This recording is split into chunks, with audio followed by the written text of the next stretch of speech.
네, 어제 하루 코로나19 신규 확진자 403명으로 하루 만에 400명대로 내려왔습니다. 이번 설 연휴 5인 이상 모임 금지가 시행되고 있지만 방역 당국은 명절 이후에 확산세가 또 커지지 않을까 긴장의 끈을 놓지 않고 있습니다. 내일 발표되는 사회적 거리두기 조정 여부도 관심인데요. 자세한 내용 이동훈 내과 전문의와 함께 알아보겠습니다. 어서 오십시오. 안녕하세요. 안녕하십니까?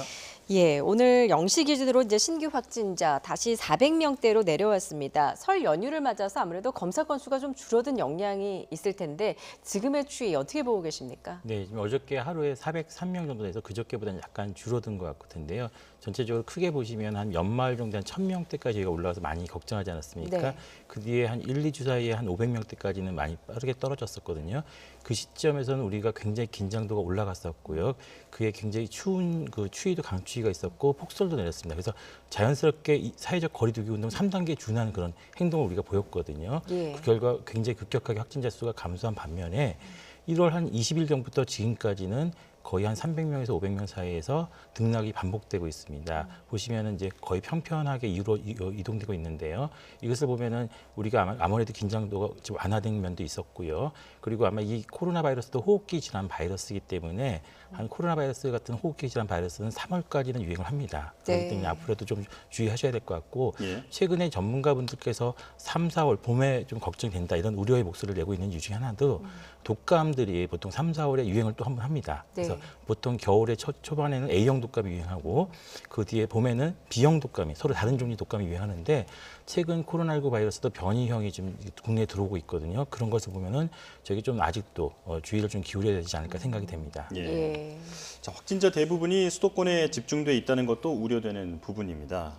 연일 수도권 확진자 그 비중이 전체 80% 안팎에 이르고 있는데 왜 이렇게 확산세를 잡기가 어려운 건가요? 예, 아마 지금 우리나라 이번 유행이 아마 진정되지 않은 가장 큰 이유 중에 하나가 아마 수도권이 진앙지기 때문에 그런 것 같습니다. 그래서 네. 수도권의 인구 밀집도도 굉장히 높고요. 사회 활동도 굉장히 많고 많은 분들이 이용한 시설도 굉장히 많습니다. 그러다 보니 수도권을 통해 가지고 다른 지방까지도 전파된 사례들도 자꾸 관찰되고 있습니다. 예. 그런데 지금 확진자가 좀 줄어들면서 우리가 다시 또 확인할 수 있는 것이 수도권 지역에서도 서울과 같은 생활권을 공유한 지역들은 확진자가 여전히 좀 많이 나오고 있습니다. 즉 경기도 지역에서도 서울과 가까이 있는 시군 도시 지역들은 확진자가 굉장히 많이 나오고 있고요. 예. 외곽 지역에 있는 지역들은 약간 좀 줄어들고 있습니다. 이런 걸 보면은 우리가 생활들을 어떻게 하는지 이런 생활권 분석이 좀 필요할 것 같고요.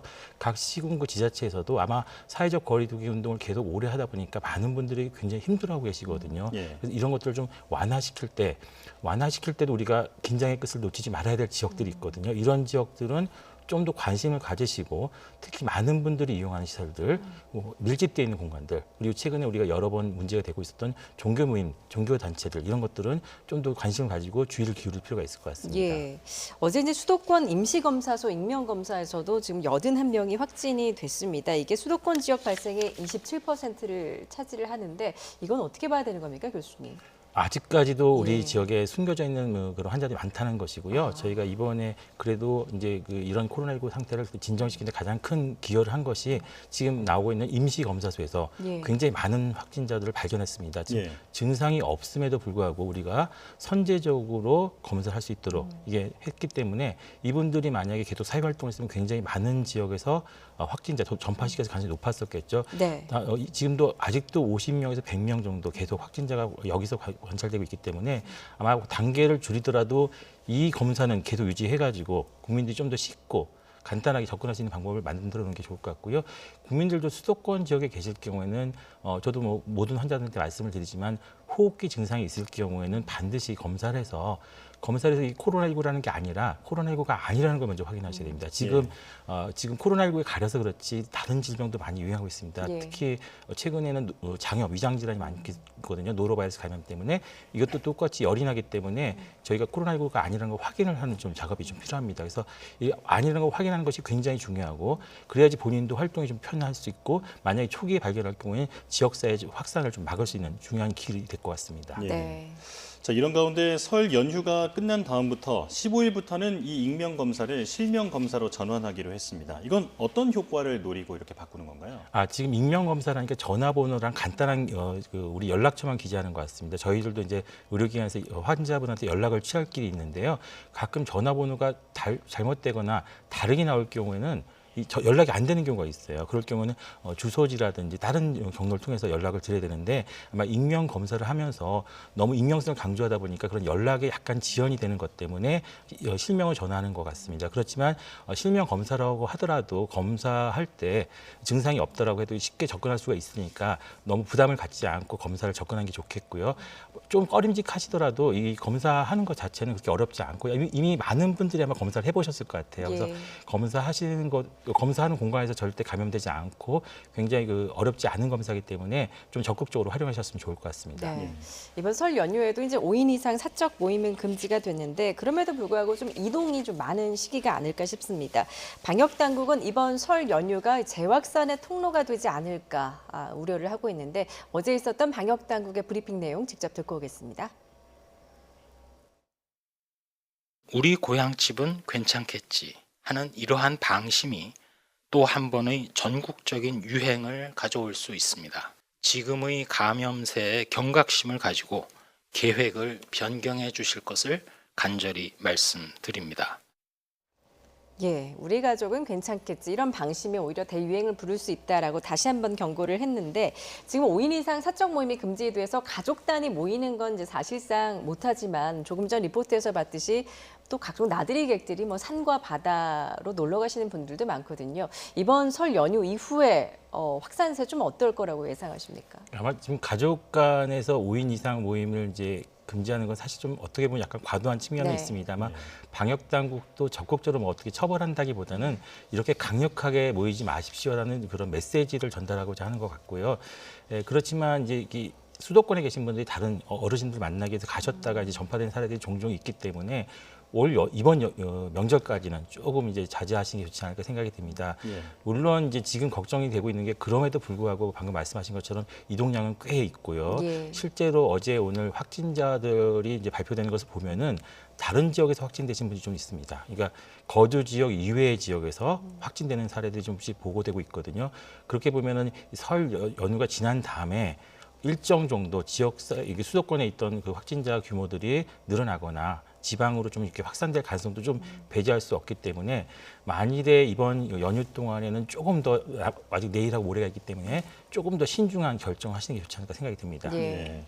고향 방문을 자제하는 분위기지만 그래도 불가피하게 고향이나 친지를 방문하게 되는 경우 특히 어떤 점을 주의해야 할까요?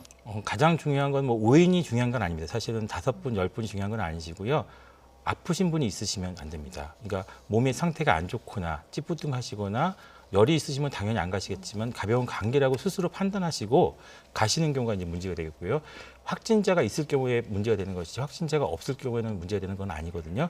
두 번째로 지금 최근에 많은 분들이 들어오셨겠지만 재생산 지수라는 게 있습니다. 확진자 한 명이 몇 명이 전파시키냐 이런 말이 있는데 여기에 영향을 미치는 인자 중에 하나가 감염원을 내뿜는 확률입니다. 그런 것들은 가장 큰 것들 중에 하나가 바이러스를 많이 내뿜는, 그러니까 마스크를 안 쓰고 대화를 할 경우에는 바이러스 작용이 많이 나가겠죠. 네. 이거랑 얼마나 많은 시간을 접촉하느냐, 즉 마스크를 쓰지 않고 대화 시간이 길어질수록 전파 가능성은 높아지는 겁니다. 예. 그래서 마스크를 착용하고 대화 시간이 짧을수록 전파 가능성은 좀 적어지겠죠. 그러면 만약에 이번에 설 연휴에 어쩔 수 없이 만나시게 되면은 가급적이면 가볍게 인사만 하시고 식사는 다음 기회에 하시는 게 가장 좋지 않을까 생각이 됩니다. 그리고 혹시라도 이제 어쩔 수 없이 가족과 접촉을 하셨을 경우에는 어르신 같은 경우는 일주일 정도는 자기 건강 상태를 잘 살펴보신 다음에 증상이 있을 경우에는 반드시 의료진에게 자제분과 접촉이 있었다 이런 것들을 알려주시는 것도 도움이 될 것 같습니다. 예. 자, 이제 방역 당국이 내일이죠. 사회적 거리두기 조정안을 발표를 합니다. 지금 현행 단계를 일부 조정하는 방안이 검토되고 있는데 좀 어떻게 개편이 이루어져야 된다고 보십니까? 지금 뭐 굉장히 어렵습니다. 그 자영업 하시는 분도 굉장히 어렵다라고 말씀하시고 있고요. 국민들도 네. 굉장히 어려움을 호소하고 있고 뭐 저희 의료계도 예외는 아닙니다. 지금 저희 의료계도 이제 약간씩 그 병원의 방문이 좀 줄어드는 바람에 작년도 통계에 의하면은 암 환자 진단율이 한 2.6% 정도 떨어졌다고 합니다. 예. 암 환자가 갑자기 없어지진 않았겠죠. 그러니까 아마 조금씩 누적되니까 한두 달이 아니라 1년 누적되니까 이런 누적된 여파가 조금씩 나오고 있고요. 그래서 저희 예. 의료계에서도 이제 검사를 좀 적극적으로 해야 된다 이런 얘기가 나오고 있습니다. 예. 마찬가지로 이 사회적 거리두기 운동도 장기간 지속하는 게 굉장히 어렵는데 문제는 이제 우리가 사회적 거리두기 운동을 하는 목적이 있습니다.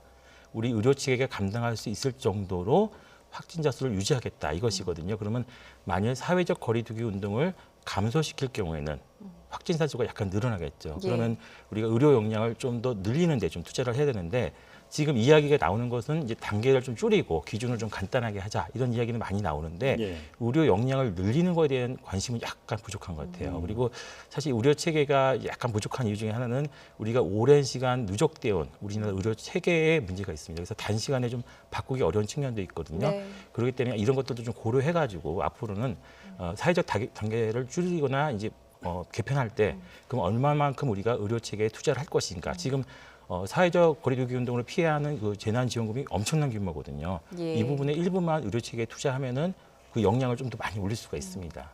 네. 의료계 인력 보강에도 주목할 필요가 있다 이렇게 말씀해 주셨고요. 내일 발표해서 5인 이상 모임 금지나 9시 영업 제한 조치 같은 그런 방역 조치들이 조금 완화될 수 있을까요? 그래서 일단은 여러 가지 얘기가 논의가 되고 있는 것 같습니다. 공청회 시간에서도 이제 아마 좀 과학적인 접근을 하자. 그래서 아마 재생산 주스라든지 확진자 감염 양성률, 그러니까 확진자 수에서 몇 퍼센트 검사 중에 몇 퍼센트 양성률 이런 것들도 좀 참고 자료로 활용하자 이런 이야기가 나오고 있는데 지금 단계를 줄이는 것도 중요한데 가장 기본적인 원칙을 좀 이제 알고 계시면 될 것 같습니다. 단계가 줄이든 늘리든 간에 결국 우리가 기본적으로 지켜야 될 것은 우리 그 사회적 거리두기 운동 목적이 감염자의 전파를 줄이려는 목적이거든요. 그래서 가급적이면은 빠른 검사 이거는 중요하다라는 것이고요. 그다음에 예. 마스크 착용이 굉장히 중요합니다. 지금 백신이 아마 백신이 들어오는 게 조금 늦어지고 있는데 백신과 거의 동등한 역할을 했던 게 아마 마스크였습니다. 지금 우리 1년 동안 코로나19를 버틸 수 있게 한 가장 큰 힘 중에 하나가 한국의 특이한 마스크 문화였거든요. 서구에서는 아직도 마스크를 제대로 못 써서 굉장히 큰 피해를 입고 있습니다. 그래서 마스크 착용을 어떻게 하느냐 이런 것들이 가장 중요하고요. 그래서 마스크 착용을 잘 하고 있으면은 사실은 확진자하고 접촉을 했을지라도 확진율이 굉장히 떨어지고 있습니다. 네. 지금 이것은 여러 연구 결과에서 나오고 있기 때문에 이 두 가지 원칙만 좀 지켰으면 좋을 것 같습니다. 예, 어떤 거리두기 단계도 중요하지만 지금 개인 방역이 무엇보다 중요하다라는 점 강조해 주셨는데요. 최근 그 수도권 확진 증가에는 이제 부천 영생교 승리재단 집단 감염이 자리를 잡고 있는데 지금 관련 확진자만 120명을 넘어섰거든요.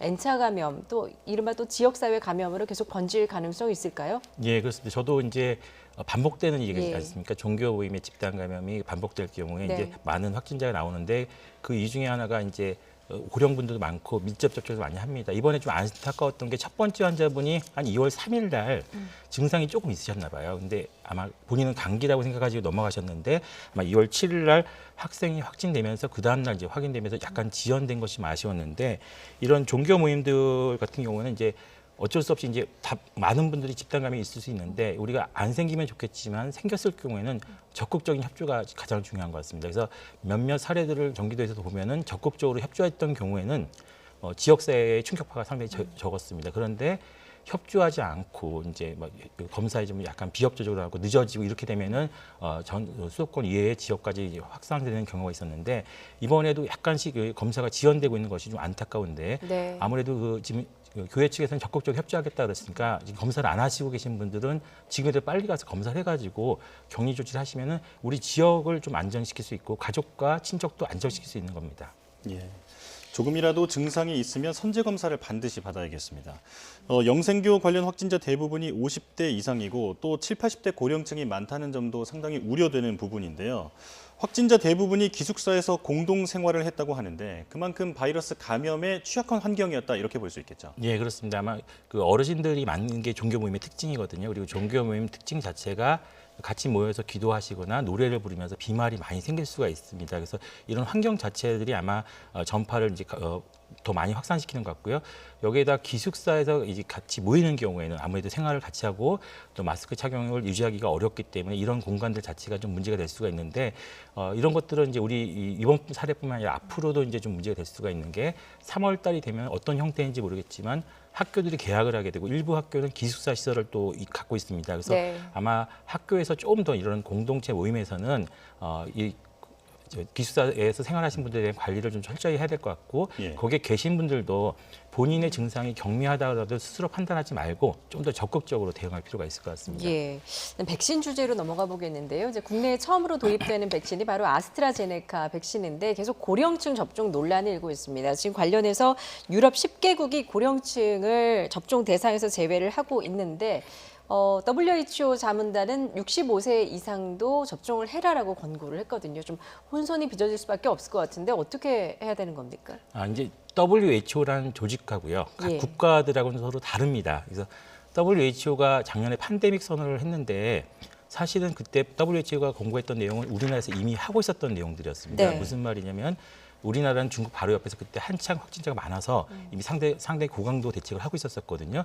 WHO는 전 세계를 대상으로 하기 때문에 우리나라가 아니라 다른 나라를 대상으로 팬데믹 선언을 한 것입니다. 마찬가지로 이 코로나19 백신 중에서 아스트라제네카 백신에 대해서 WHO는 전 세계적으로는 사용을 해도 괜찮다. 그런데 각 국가별로는 입장이 좀 다를 수가 있습니다. 이 예. 아스트라제네카 백신이 어르신들에 대한 데이터가 좀 약간 부족하다고 그래요. 그래서 문제는 뭐냐면 이게 오해하시면 안 되는 게 안정성에 문제가 있다는 것은 아닙니다. 그래서 전 세계적으로 사용해도 된다 이렇게 허가를 한 것이고요. 예. 어르신들 데이터는 한두 달 정도 더 기다려 봐야 될 것이다 이렇게 하는데 문제는 이 국가들을 보면은 아스트라제네카 백신 말고 다른 백신들이 이미 있어요. 모더나나 화이자 백신들이 있기 때문에 그럼 우리가 데이터가 있는 백신을 먼저 사용하겠다. 예. 그리고 아스트라제네카 백신은 데이터가 나올 때까지 좀 기다려 보겠다 이런 의미입니다. 네. 그렇기 때문에 WHO 입장에서는 아스트라제네카 백신밖에 없는 국가들도 있거든요. 그럼 그 나라는 일단 이것을 먼저 사용을 해도 된다. 예. 다만 우리나라 같은 경우는 의사의 신중한 판단이 필요하다. 이렇게 단서를 달았죠. 이게 좀 약간 논란이 될 것 같습니다. 네. 고령층에 대한 그 정보 부족으로 빚어진 혼선으로 볼 수 있다 이렇게 말할 수 있을 것 같습니다. 자, 식약처는 고령자 접종은 의사 판단에 따라서 신중히 결정하라고 얘기를 했습니다. 그런데 의협이 책임 회피라면서 반발하고 있는데요. 접종 현장에서 혼란이 빚어질 가능성은 없을까요? 예, 이게 지금 상당히 좀 논란이 되는데요. 의사협회 입장에서는 당연히 이거는 좀 정부가 어느 정도 교통정리를 해줘야 되는 것이고요. 사실은 이제 백신에 대해서 작년에도 독감 백신으로 여러 가지 문제가 있지 않았습니까? 이럴 경우에는 백신에 대한 신뢰성이 상당히 이제 문제가 되면 접종률이 떨어질 수가 있습니다. 실제로 독감 백신도 나중에 접종률이 약간 떨어지는 측면이 있었거든요. 예. 국민들한테 안심하고 접종할 수 있도록 하려면 정부가 강력하게 보호장을 해주고 다 보호를 해줘야 됩니다. 그런데 이 백신에 대해서 코로나19 백신에 대해서도 약간 의료계도 약간 부담을 갖고 있는 상황인데 정부가 국민들한테는 굉장히 열심히 홍보를 하고 있습니다. 네. 그런데 접종하고 있는 주체인 의료진에게는 이런 충분한 메시지가 좀 덜 전달된 것 같아요. 그래서 여러 가지 우리가 준비를 하고 있는 현장에서 실무에서 접촉을 하고 해보면은 몇몇 가지 안전장치나 이런 거에 대한 설비나 이런 것들이 준비가 필요하거든요. 그런데 질병관리청에서 아마 이런 예산이 아직 부족한지 예산이 부족하다는 얘기가 좀 들려오고 있고요. 네. 그러나 경기도 같은 경우는 이재명 지사님이 자기가 한번 나서서 해보겠다 이런 얘기가 나오고 있으니까 좀 되는데 아마 이게 중앙 차원에서 예산뿐만 아니라 각 지자체에서도 할 수도 있습니다. 사실 이런 안전 설비는 그렇게 큰 금액이 들어가는 게 아니기 때문에 지자체 차원에서 충분히 할 수가 있기 때문에 한번 조율을 하면 해결은 될 것 같습니다. 그런데 65세 이상의 신중하게 결정하라. 이거는 조금 정부가 교통정리 해줘야 될 것 같고요. 아마 예. 내일이나 모레 아마 그 정부가 결정을 할 것 같습니다. 그러니까 뭐 의사 판단에 따라서 결정을 해라라는 거는 어떻게 보면은 이제 의협에서는 책임 회피다라고 좀 반발을 하고 있는 것 같습니다. 지금 이제 흔히 이제 약국에 예. 가셔서 이제 약 설명서 보시면 다 그렇게 써 있거든요. 네. 의사와 약사의 상담하에 치약을 받으십시오. 이런 문구가 관용적으로 많이 쓰여져 있는데 문제는 이 문구 때문에 실제로 의사 선생님이 처방을 한 다음에 문제가 생겼을 경우에는 의사 선생님들이 일정 부분 책임을 네. 묻고 있습니다. 이게 그 과거가 아니라 현재 진행형이고 앞으로도 있기 때문에 아마 그런 문제 때문에 좀 더 민감하게 반응하는 것 같습니다. 알겠습니다. 이제 질병관리청이 이제 오늘 16일 접종 대상을 확정할 것으로 보이는데 어떻게 과연 결정이 될지 좀 지켜보도록 하겠습니다. 지금까지 이동훈 내과 전문의와 함께 이야기 나눠봤습니다. 말씀 잘 들었습니다. 감사합니다.